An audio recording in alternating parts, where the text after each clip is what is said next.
seluruh jemaat GBI Suntermol dan GBI Raja Wali Selatan.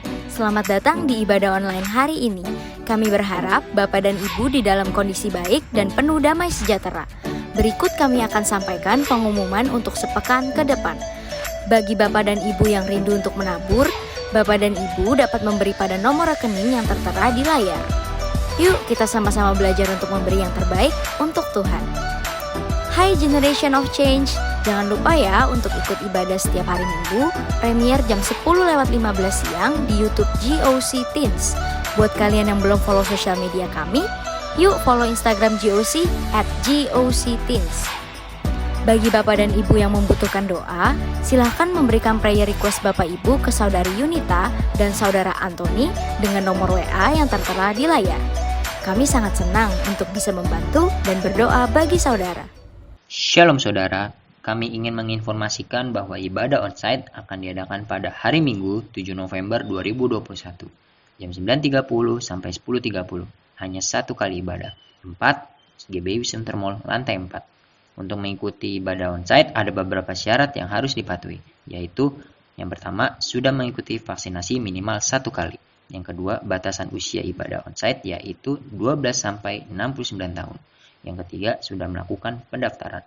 Untuk informasi lebih lanjut, silakan cek di sosial media kami @GBI-Suntermol. Mulai tanggal 14 November 2021, ibadah online akan kami alihkan ke channel YouTube GBI Rayon 1D.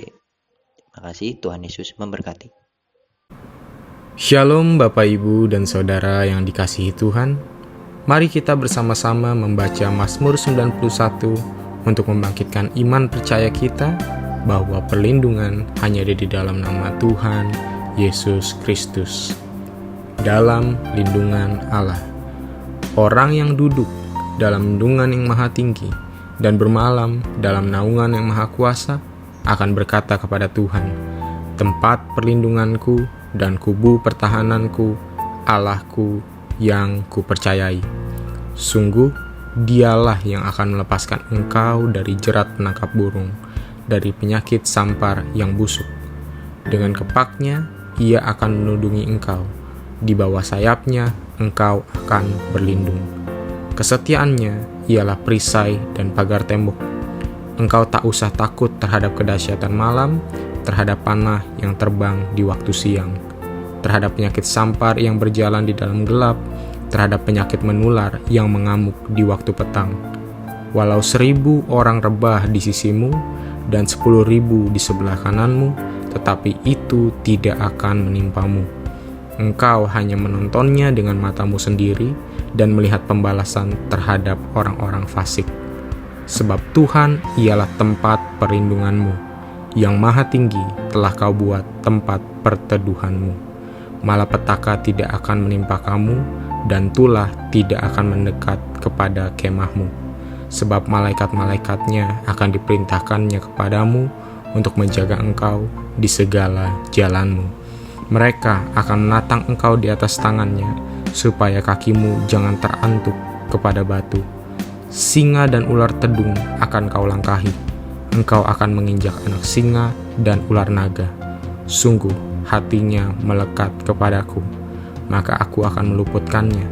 Aku akan membentenginya, sebab ia mengenal namaku. Bila ia berseru kepadaku, aku akan menjawab. Aku akan menyertai dia dalam kesesakan. Aku akan meluputkannya dan memuliakannya. Dengan panjang umur akan kukenyangkan dia, dan akan kuperlihatkan kepadanya keselamatan daripadaku. Amin. Pentakosta ketiga adalah pencurahan Roh Kudus yang dahsyat di zaman ini, melebihi yang terjadi di Azusa Street. Pentakosta ketiga akan mengakibatkan penuaian jiwa yang terbesar dan yang terakhir sebelum Tuhan Yesus datang kembali. Pentakosta ketiga akan membangkitkan generasi Yeremia, yaitu anak-anak muda yang dipenuhi Roh Kudus, cinta mati-matian kepada Tuhan Yesus, tidak kompromi terhadap dosa, dan akan bergerak untuk memenangkan jiwa.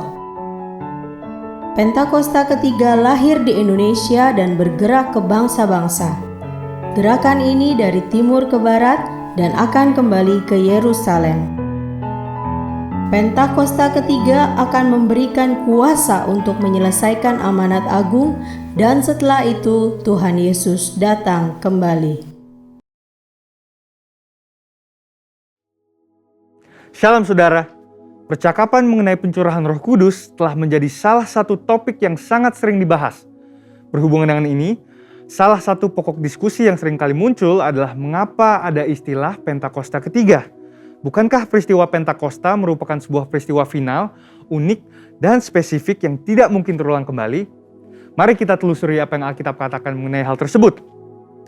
Insan Pentakosta memahami bahwa pencurahan Roh Kudus bukanlah sebuah peristiwa yang final dan yang tidak mungkin terulang lagi, melainkan sebagai penggenapan awal dari janji Bapa, yakni pencurahan Roh Kudus sebagaimana juga telah dinubuatkan dan perjanjian lama, yaitu yang masih dan akan terus berlangsung sampai kedatangan Tuhan Yesus yang kedua kalinya.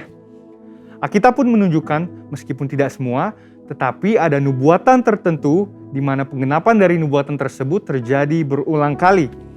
Ini berarti bahwa ketika nubuatan tersebut terjadi dalam suatu kurun waktu, bukan berarti nubuatan tersebut sudah tidak ada pengenapannya lagi. Justru pengenapan awal dari sebuah nubuat berperan sebagai model atau contoh yang menunjukkan betapa luar biasanya potensi dari pengenapan itu nantinya. Inilah yang kita kenal dengan multiple fulfillment of prophecy. Contohnya peristiwa pencurahan Roh Kudus secara luar biasa yang terjadi di kamar loteng atas di Yerusalem.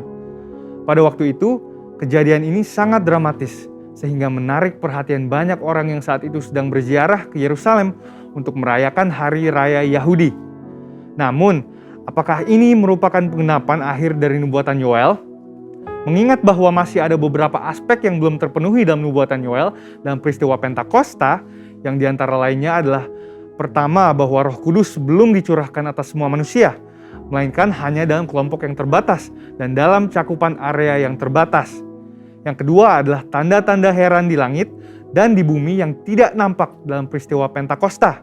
Dan yang ketiga adalah bahwa hari Tuhan belum datang, yaitu hari di mana Tuhan Yesus akan datang dan duduk di tahtanya sebagai hakim yang adil. Pasca pencurahan Roh Kudus di kamar loteng atas, Petrus dalam khotbahnya di Kisah Para Rasul 2 ayat 38-39 berkata, "Maka kamu akan menerima karunia Roh Kudus, sebab bagi kamulah janji itu dan bagi anak-anakmu dan bagi orang yang masih jauh, yaitu sebanyak yang akan dipanggil oleh Tuhan Allah kita." Albert Barnes mengatakan bahwa pernyataan dalam ayat tersebut tidak terbatas hanya kepada orang-orang Yahudi, melainkan berlaku juga bagi generasi yang masih jauh, yakni generasi di masa kini dan juga bagi orang-orang non-Yahudi atau Gentiles. Dengan pemahaman ini, kita dapat menyimpulkan bahwa penggenapan akhir dari nubuatan Yoel tidak berhenti di peristiwa Pentakosta di kamar loteng, tapi juga terjadi di awal abad ke-20 melalui peristiwa Azusa Street Revival yang merupakan Pentakosta kedua dan sekali lagi sedang terjadi dalam era kita sekarang ini. Pentakosta ketiga sedang dan akan terus terjadi dalam cakupan area yang mendunia. Peristiwa ini juga akan disertai oleh tanda-tanda heran dan ajaib dan akan mengarah kepada kedatangan Kristus yang kedua kalinya. Tentunya istilah Pentakosta ketiga bukanlah istilah yang dibuat-buat oleh Bapak Pendeta Dr. Insinyur Niko Nyotraharjo sebagai hamba Tuhan yang menerima tuntunan dan visi ini, melainkan berdasarkan preseden penggunaan terminologi Pentakosta kedua yang sudah dikenal sejak awal abad ke-20. Beberapa catatan dokumentasi penting yang mencatat hal ini adalah Australasian Record, volume 39, nomor 19, yang menuliskan sebuah artikel berjudul "The second Pentecost will be even greater than the first." Wesley Mylan juga menyebutkan peristiwa Pentakosta kedua dalam bukunya The Latter Rain Covenant. Frank Bartleman dalam bukunya How Pentecost Came to Los Angeles juga menggambarkan dahsyatnya pencurahan Roh Kudus yang terjadi di Azusa Street sebagai Pentakosta kedua. Dan buku Passover, Pentecost, and Parousia, di mana yang menjadi editor adalah para profesor aliran Pentakosta dari Pentecostal Theological Seminary, juga menyebutkan Azusa Street sebagai Pentakosta kedua. Jadi, dengan adanya presiden terminologi Pentakosta kedua ini, maka jika seseorang menolak Pentakosta ketiga atas dasar bahwa Pentakosta tidak berulang, Itu artinya dia juga menolak Pentakosta kedua, yang sama dengan menolak gerakan Pentakosta secara keseluruhan. Tentunya, untuk sebuah kegerakan bisa disebut sebagai peristiwa Pentakosta, ada 3 kriteria yang harus dipenuhi. Yang pertama adalah peristiwa Pentakosta bersifat masif, ekspansif, dan multi-etnis. Yang kedua adalah penekanan terhadap bahasa roh dan manifestasi kuasa Roh Kudus. Dan yang ketiga adalah bahwa peristiwa Pentakosta harus memiliki korelasi langsung dengan penuntasan amanat agung. Dengan itu, kita percaya bahwa pencurahan Roh Kudus yang terjadi di Yerusalem pada awal abad pertama dan Azusa Street pada awal abad ke-20 sedang dan akan terus terjadi dalam skala yang jauh lebih besar dan dahsyat pada zaman ini, sampai amanat agung diselesaikan dan Tuhan Yesus datang kembali. Amin. Saudara, untuk penjelasan lebih lengkapnya dari tim teologi kami, silahkan buka link yang ada di atas atau scan QR Code yang tersedia. Salam integritas dan Tuhan Yesus memberkati.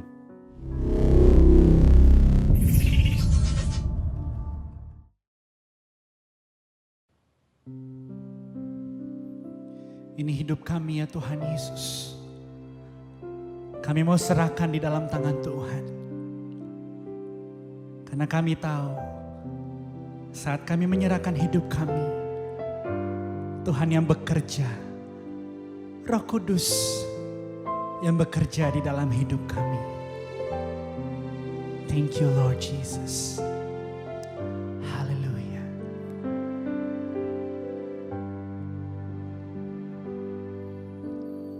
Oh, to Jesus I surrender.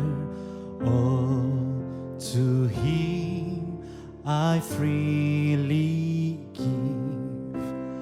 I will ever love and trust Him in His presence daily live.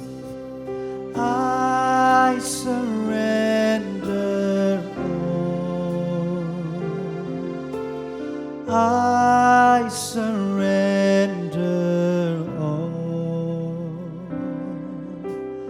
all to Thee, my blessed Savior. I surrender all.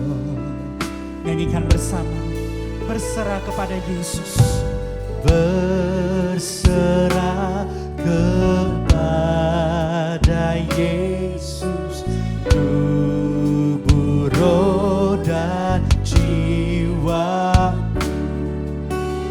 Aku ingin selalu hidup bagi Yesus Tuhanku. Aku berserah, oh aku berserah pada Yesus, pada Yesus Juru Selamat. Kami berserah pada Yesus. Aku berserah, kami berserah pada Yesus Juru Selamat. Juru Selamat, aku berserah. Lebih lagi nyatakan, kami berserah Tuhan. Aku berserah, kami berserah Tuhan pada Yesus Juru Selamat. Oh Juru Selamat, aku sing it one more time. Aku berserah Tuhan, aku berserah.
pada Yesus Juru Selamat, aku berserah hanya kepada Yesus.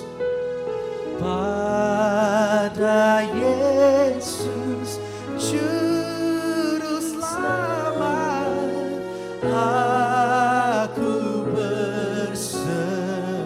Sekali lagi mari angkat tanganmu, nyatakan. Pada Yesus Juru Selamat, aku berserah.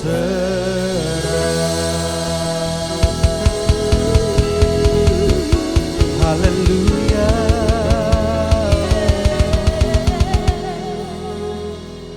Ini hidup kami ya Tuhan. Kami persembahkan di dalam tangan-Mu Yesus. Biar kami terus memuji dan memuliakan nama Tuhan. Dengan segala keberadaan kami. Kami siap bersuka cita lebih lagi di dalam Yesus. Hanya di dalam nama Tuhan Yesus. Mari yang siap memuji Tuhan dengan sukacita. Sama-sama katakan. Amin. Haleluya. Boleh yuk beri tepuk tangan sama-sama buat Raja kita. Pujian dan kemuliaan hanya bagi nama Yesus. Haleluya. Woo. Kami mau menari dan bernyanyi bagi Raja segala Raja. Mari Bapak Ibu Saudara sekalian, bersiap dimanapun saudara berada, menari bagi Tuhan. Every praise to our God, every word of worship with one accord. Every praise is to our God.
Pujian bagi Yesus, amin. Boleh sama-sama yuk angkat tangan di hadapan Tuhan. Mari nyanyikan lebih lagi. God my Savior, God my healer, God my deliverer. Yes He is, yes He is. God my Savior, God my healer, God my deliverer. Yes He is. Come on, nyanyikan lebih lagi. Come on. God my Savior, God my healer. Yes He is, yes He is, yes He is. God my Savior, God my healer, God my deliverer. Yes He is. Sama-sama nyanyikan. Every praise is to our God. Every word of worship is one accord. Every praise is to our God. Sing hallelujah, sing hallelujah. Glory bagi nama Yesus. Amen. Every praise is to our God. God my Savior, God my Savior, God my healer, God my deliverer. Yes He is, yes He is. God my Savior, God my healer,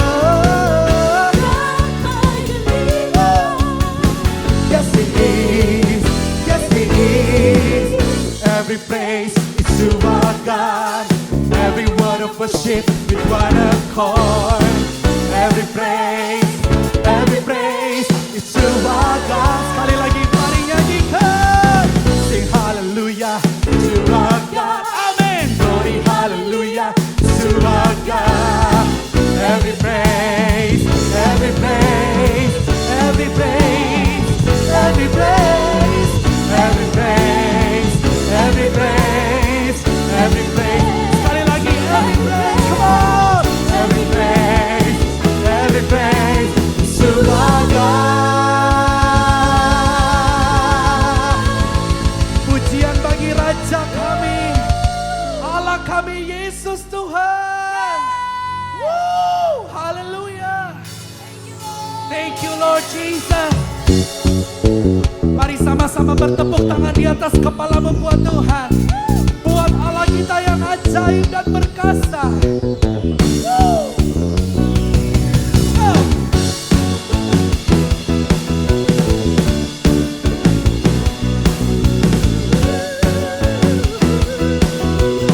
Mari sama-sama nyanyikan buat Tuhan Yesus. Come on.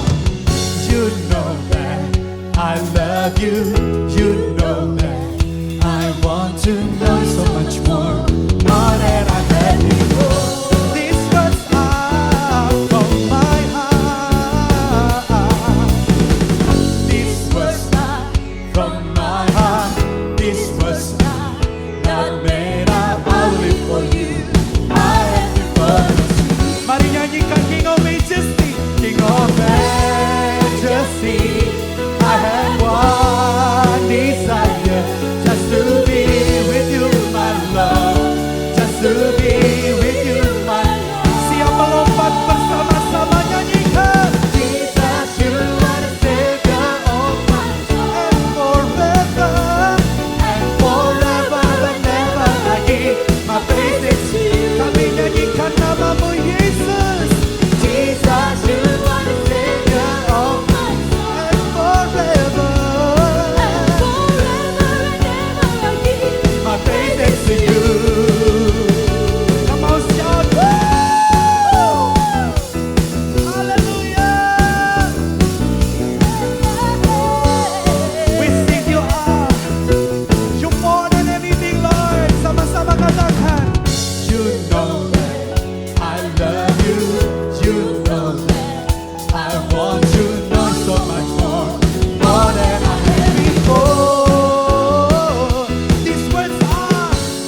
nyanyi Yesus. Come on, come on, come on, come on. Woo!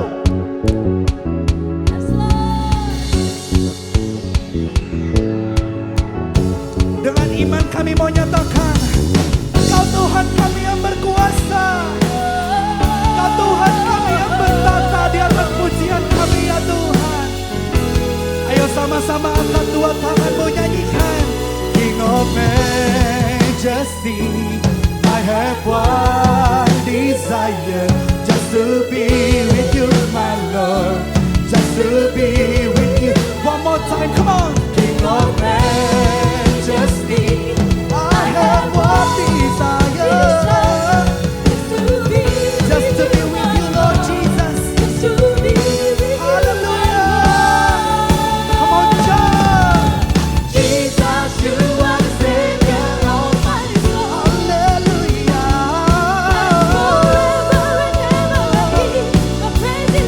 Jesus, Lord the Savior.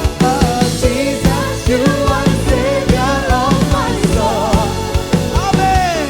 And forever and ever I give my praises to you. And forever and ever, Lord. And forever and ever I give. And forever and ever I give. And forever and ever I give my praises to you.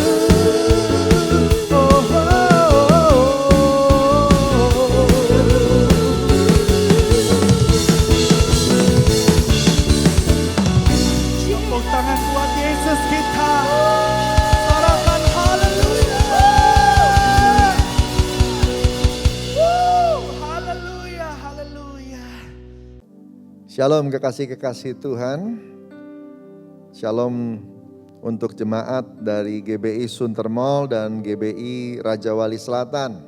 Tuhan memberkati dan menyertai dan terus memimpin sampai hari ini dan terus ke depan. Amin. Kita akan dengar firman Tuhan. Untuk itu siapkan hati dan Alkitabnya, kita mau berdoa. Bapa di surga, Engkau akan berbicara buat kami semua hari ini. Biarlah setiap kami diurapi oleh Roh Kudus, sehingga kuasa-Mu yang akan mengubah kami. Firman ini adalah Engkau sendiri.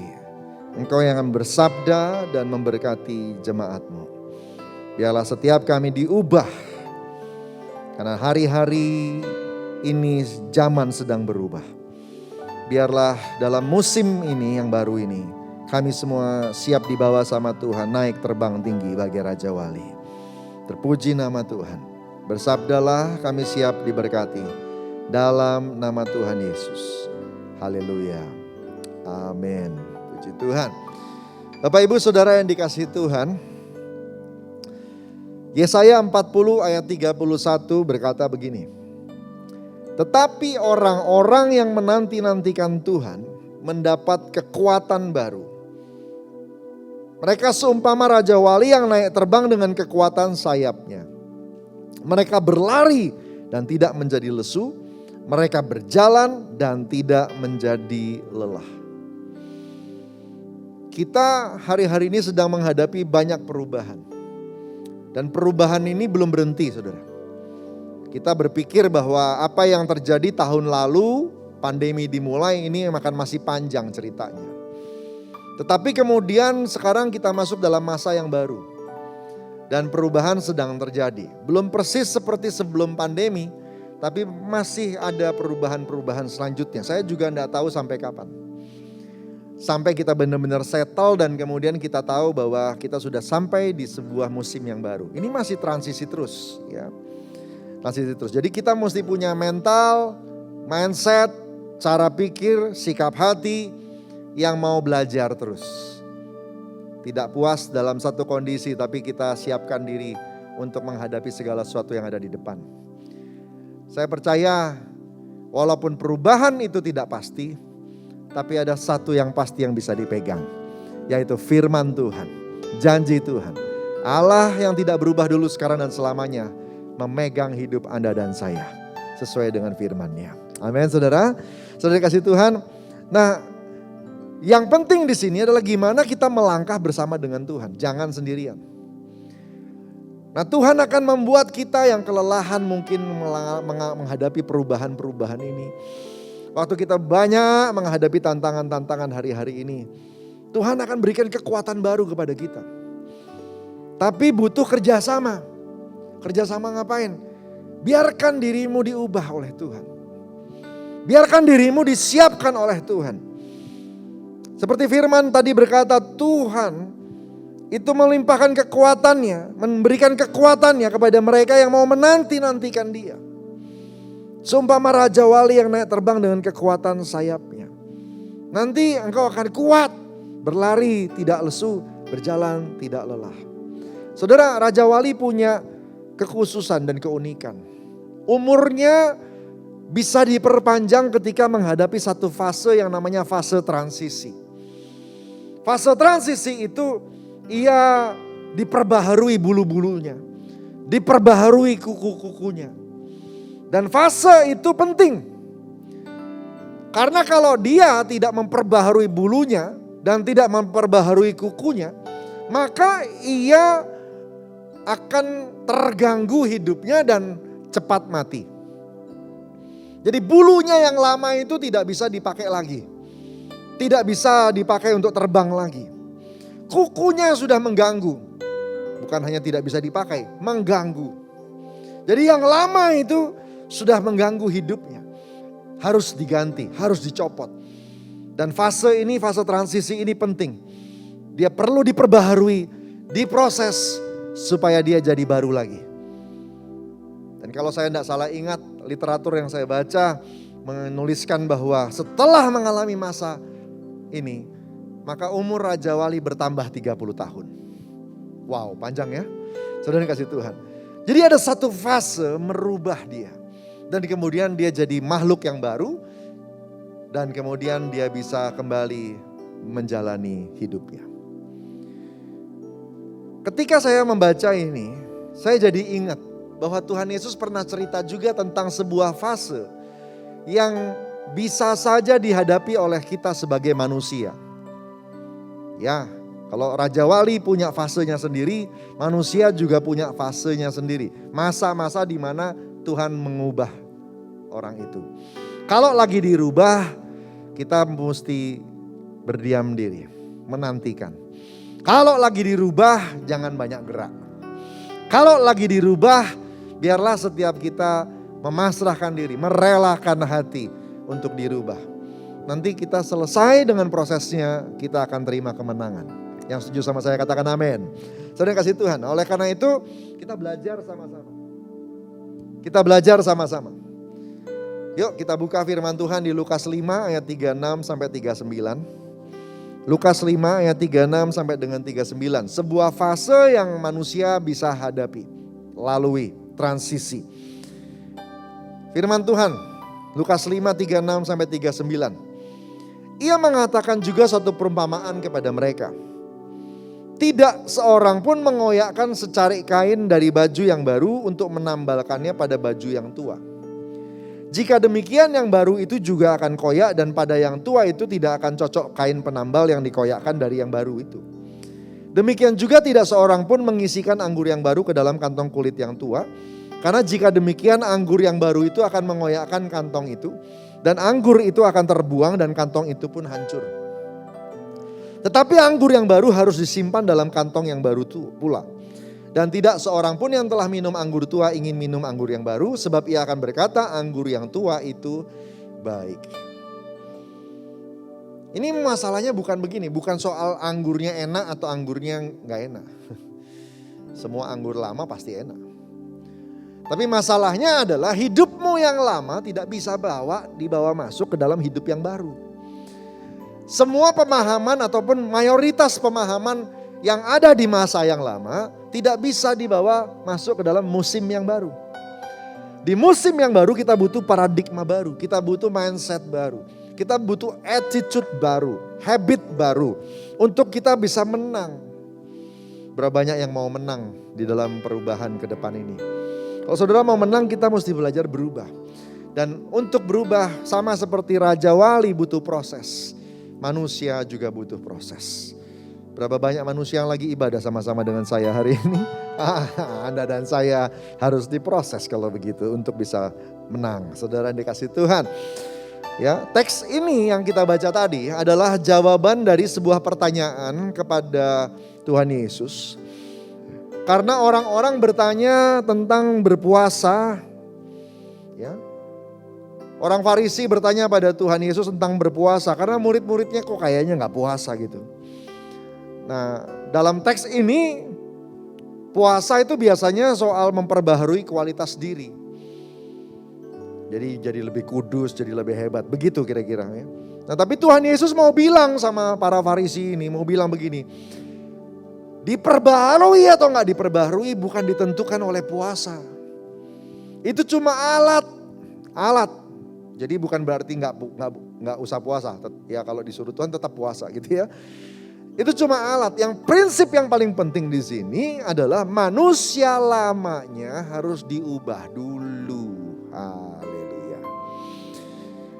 Manusia lamanya harus jadi manusia baru dulu. Nah, baru efektif puasanya. Baru efektif prosesnya, baru efektif perubahannya. Seperti Raja Wali tua akan berubah jadi Raja Wali muda yang segar. Seperti manusia, demikian juga manusia lama akan diubah menjadi manusia yang baru. Pentakosta ketiga ini bicara tentang pencurahan Roh Kudus di zaman akhir. Tidak sama dengan pencurahan Roh Kudus biasa, seperti pencurahan Roh Kudus di pertama dan kedua. Ada perbedaan, bobot, kualitas pencurahan Roh Kudus yang besar-besaran. Karena ini akan mengakibatkan dampak yang besar-besaran juga. Yang melampaui semua yang pernah ada. Penuaian besar-besaran. Roh Kudus dicurahkan. Roh Kudus itu sering dilambangkan juga anggur, saudara. Yang bila diminum akan menguasai orang yang meminumnya. Dan pesan Tuhan di Kisah Rasul ini menjelaskan perubahan paradigma yang harus terjadi lebih dulu. Baru pencurahan Roh Kudus itu akan jadi efektif hasilnya. Karena orang kalau manusianya belum jadi manusia baru, dapat pengurapan juga gak akan berubah terlalu banyak. Saudara dikasih Tuhan, ayo relakan diri untuk dirubah sama Tuhan. Ya, ada banyak perubahan. Kalau enggak kita gak akan kuat. Lihat aja sekarang, pelayanan. Berubah kan? Dulu cuma onsite. Sekarang kita kenal yang namanya ibadah online, ibadah Zoom, ibadah onsite, ibadah hibrid. Berubah semuanya. Media, teknologi, apps dilibatkan di dalamnya. Kalau nggak ngikutin, ya kita akan berat. Ya, peran pelayanan bergeser. Jelas selama masa pandemi, beberapa posisi dalam pelayanan hampir nggak ada kerjaan, koordinator ibadah, saudara dikasih Tuhan. Ya, karena semuanya pindah ke online, gitu. Nah, tapi sekarang berubah lagi, jadi hibrid. Jadi sekarang ada lagi kerjaannya. Jadi perubahan-perubahan itu mengubah peran orang tua, mengubah peran pelayanan, mengubah peran cool. Ya. Jadi dalam pelayanan banyak yang bergeser juga. Generasi Yeremia ke depan berubah juga. Apakah orang tua siap untuk dipakai sama Tuhan untuk memuridkan, untuk membina generasi Yeremia?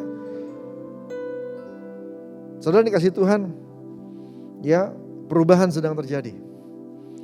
Saya rindu kita semua siap diubah sama Tuhan. Seperti Raja Wali mau diubah, saudara semua juga mau diubah. Berapa banyak yang mau diubah, saudara akan diberkati sama Tuhan. Yang pertama, mari berubah seperti kain baru. Yang pertama, mari berubah seperti kain. Sekali lagi, kain itu bisa berubah jadi baru. Lewat apa? Proses. Kain itu kain yang lama. Tahu ya baju lama? Baju lama itu baju yang udah punya cetakan pemiliknya. Ya, makanya kita nyaman sekali dengan baju lama. Kita enggak mau ganti baju baru sebelum benar-benar baju lama itu benar-benar enggak bisa dipakai. Kenapa? Karena baju lama itu cetakannya udah enak di badan kita. Ya udah cocok sama kita.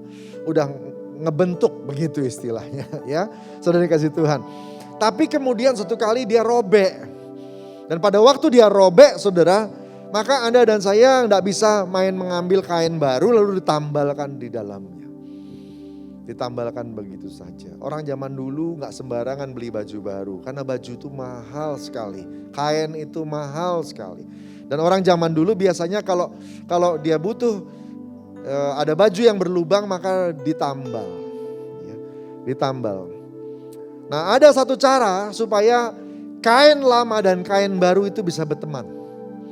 Karena kalau tidak diproses, maka kain lama itu akan menarik kain baru.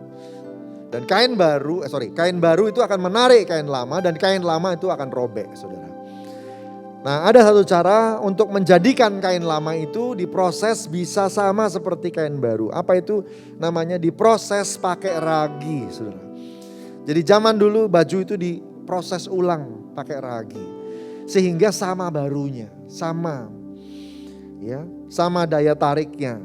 Gak rebut-rebutan, gak tarik-tarikan, gak robek gitu, saudara dikasih Tuhan.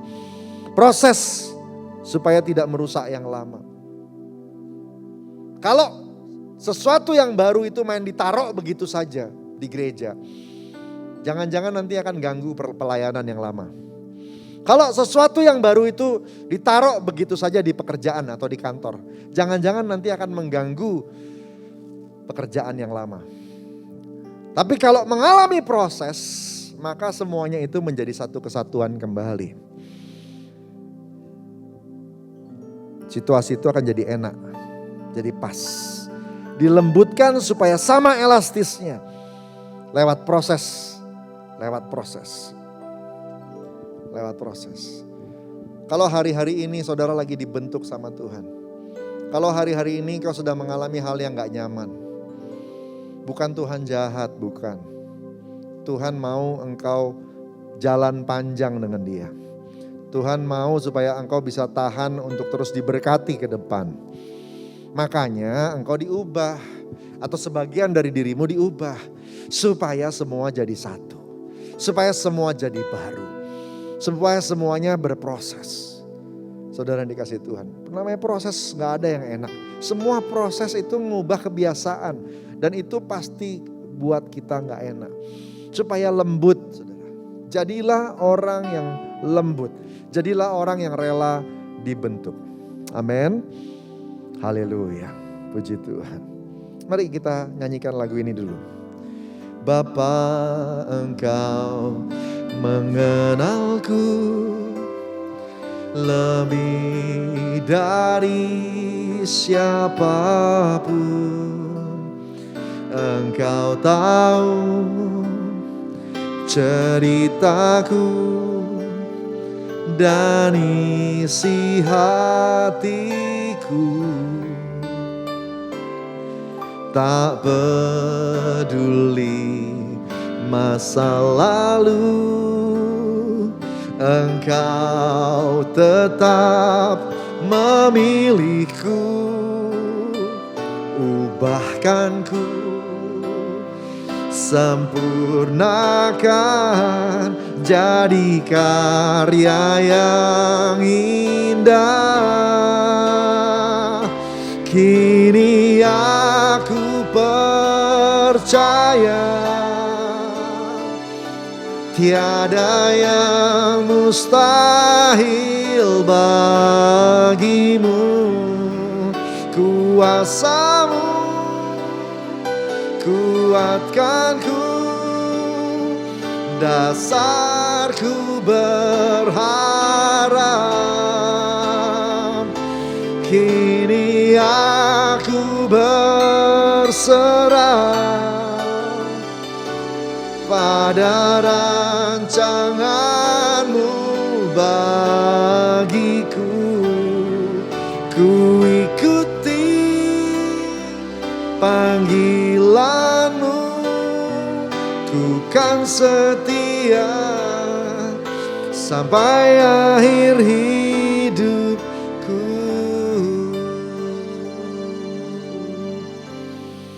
Amin. Diubah. Semua mendatangkan kebaikan kok. Bagi semua orang yang mau terpanggil, ada rencananya Tuhan. Bagi semua orang yang mengasihi Tuhan. Roma 8 ayat 28, 29, 30. Siapa itu orang yang mengasihi Tuhan? Orang yang mau merelakan dirinya hidup sesuai dengan rencana Tuhan. Itulah orang yang mengasihi Tuhan. Tuhan lembutkan supaya bisa berubah. Amin. Yang kedua, mari belajar berubah seperti kantong anggur. Kantong anggur yang lama itu keras. Sudah mentok perubahannya. Anggur zaman dulu tidak ditaruh di botol tapi di kantong kulit. Kulit waktu baru masih elastis. Jadi waktu diisi sama anggur yang baru masih ada gasnya. Lalu dia akan mendesak, dia akan menggelembung begitu ya. Tapi karena bukan karet ada batasnya sampai di titik terakhir. Nah, itu yang disebut kantong lama. Nah, kalau dipaksain terus diisi dengan anggur yang baru, meletuslah dia, robeklah dia. Itulah sebabnya kantong anggur lama tidak bisa diisi anggur baru. Tapi orang zaman dulu kan nggak brutal begitu ya. Asal ada kantong anggur lama buang. Lalu potonglah binatang lagi, lalu ambil kulitnya lagi. Kalau kayak begitu jadi banyak banget yang mati ya. Bukan begitu saudara yang dikasih Tuhan. Apa yang mereka lakukan? Mereka memproses kembali kantong-kantong lama. Supaya tidak perlu potong binatang baru. Gimana cara prosesnya? Direndam di minyak. Sekali lagi, direndam di minyak. Minyak itu membuat kulit yang lama itu jadi elastis. Kulit yang kaku itu jadi elastis. Seperti kain tadi dibuat elastis. Kantong juga bisa dibuat elastis. Dan minyak di dalam Alkitab adalah lambang dari hadirat Tuhan. Amin saudara. Banyak masuk hadirat Tuhan. Yang pertama proses itu membuat kita lembut. Tapi yang kedua hadirat Tuhan juga bisa membuat kita lembut. Banyak masuk dalam hadirat Tuhan. Hadirat Tuhan melembutkan, hadirat Tuhan menyembuhkan, hadirat Tuhan membalut kita. Dalam hadirat Tuhan kita semua kapasitasnya akan diperbesar. Kekuatan kita akan diperbesar. Memang waktu dibentuk itu gak nyaman. Schedule jadi berubah, pengorbanan jadi meningkat, ujian jadi bertambah, hati harus lebih besar. Tapi masuk hadirat Tuhan lebih lagi. Pasti bisa. Pasti bisa. Jadi gak usah kaget kalau tiba-tiba kena PHK. Gak usah sakit hati. Ya keadaan memang sudah memaksa semua orang harus melakukan pertahanan untuk jaga dirinya sendiri. Dan akibatnya mungkin ada beberapa yang harus mengalami hal-hal yang gak enak. Tenang aja. Kalau Tuhan izinkan kita lepas dari sesuatu, berarti Tuhan sudah siapkan yang baru untuk Anda. Amin. Ya. Percaya saja attitude kita. Kita biarkan Tuhan memproses dan mengubah Anda supaya bisa terima sesuatu yang baru. Lalu kemudian menghadapi hal-hal yang gak enak, mungkin tekanan, pressure. Orang-orang di sekitar kita semua lagi tegang semua, saudara. Emang lagi gak nyaman kok. Ya. Tapi masuk hadirat Tuhan. Jadi Anda dan saya jadi orang yang kuat. Imun terhadap, bukan cuma imun terhadap COVID, imun terhadap tekanan saudara. Kita semua survive, masuk hadirat Tuhan lebih lagi. Nantikan, seperti yang tadi firman Tuhan katakan, orang yang menanti-nantikan Tuhan akan mendapat kekuatan baru. Mereka seumpama raja wali yang naik terbang dengan kekuatan sayapnya. Nanti mereka lari tidak jadi lesu, mereka jalan tidak jadi lelah. Kenapa? Karena mereka masuk dalam hadirat Tuhan dan hadirat Tuhan mengubah mereka. Amin saudara. Saudara dikasih Tuhan.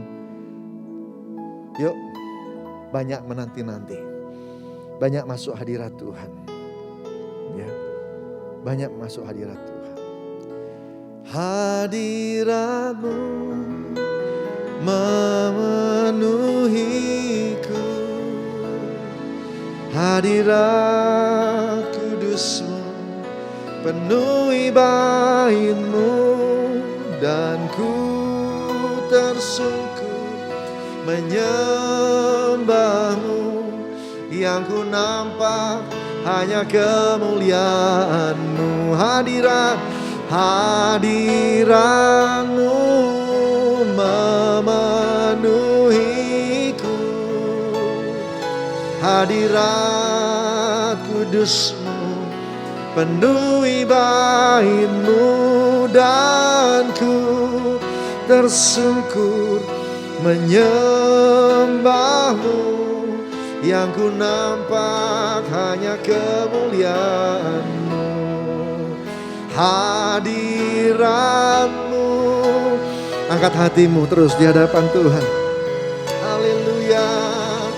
Hadirat kudus-Mu penuhi bait-Mu, dan ku tersungkur menyembah-Mu, yang ku nampak hanya kemuliaan-Mu.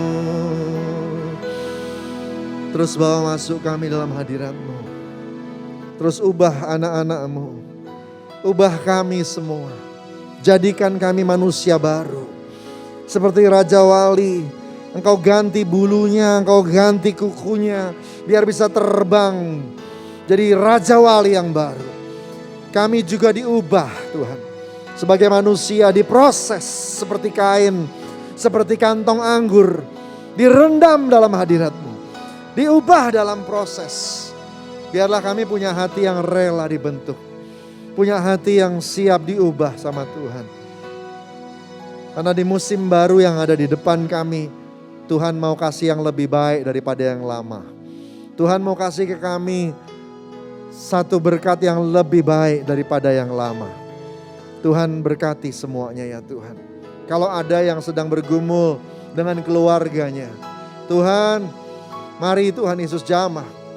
Tuhan Yesus jamah. Beri kekuatan dalam nama Tuhan Yesus Tuhan. Beri kekuatan biar semua keluar sebagai pemenang dalam nama Yesus. Ora mayarani amataka syakarani abarala barala barala. Syada barala barala ya syada barala barala. Kalau ada masalah dengan keuangan, dengan pekerjaannya, pegang tangan mereka. Pegang tangan anak-anak-Mu Tuhan. Bela mereka dalam nama Yesus Tuhan. Onikamaya syadaba. Jamah, kuatkan, topang mereka. Karena orang benar jatuh 7 kali tetap bangkit lagi. Engkau yang pimpin semuanya. Dalam nama Tuhan Yesus Tuhan. Bela mereka semua Tuhan. Bela anak-anak-Mu. Rikamaya syaka dari abarada. Hadirat Tuhan mengubah. Hadirat Tuhan mengubah. Akan terjadi terobosan bulan ini. Akan terjadi terobosan minggu ini. Akan terjadi pembelaan. Campur tangan Tuhan yang setia. Memulihkan segala sesuatunya. Terima kasih Tuhan. Makasih. Kami percaya sama Tuhan. Engkau sedang memakai waktu-waktu ini mengubah kami. Supaya kami siap naik level. Karena Tuhan sudah menetapkan kami naik bukan turun, jadi kepala bukan ekor. Dalam nama Tuhan Yesus. Terima kasih. Makasih Tuhan Yesus. Engkau hadir bersama-sama kami. Engkau sudah memberkati kami. Terima kasih Tuhan Yesus. Terima kasih. Terima kasih. Anugerah-Mu besar. Terpuji nama-Mu. Dalam nama Tuhan Yesus. Haleluya. Haleluya. Sama-sama katakan amin. Puji Tuhan. Tuhan berkati saudara semua. Bapak Ibu sekalian, mari kita akan persiapkan diri untuk bersama-sama untuk menerima berkat Tuhan pada hari ini. Dan sebelumnya kita akan angkat satu pujian.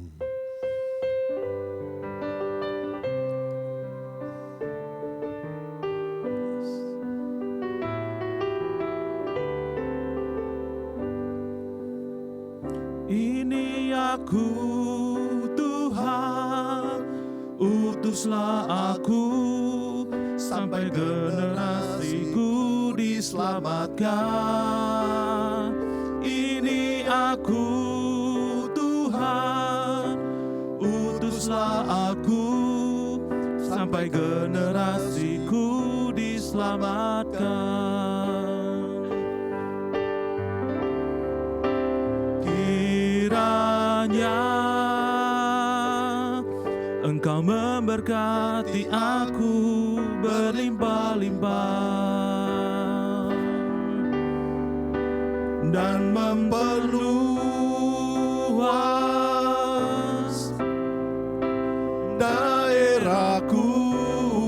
katakan dan kiranya tanganmu menyertai aku dan melindungi aku daripada malapetaka,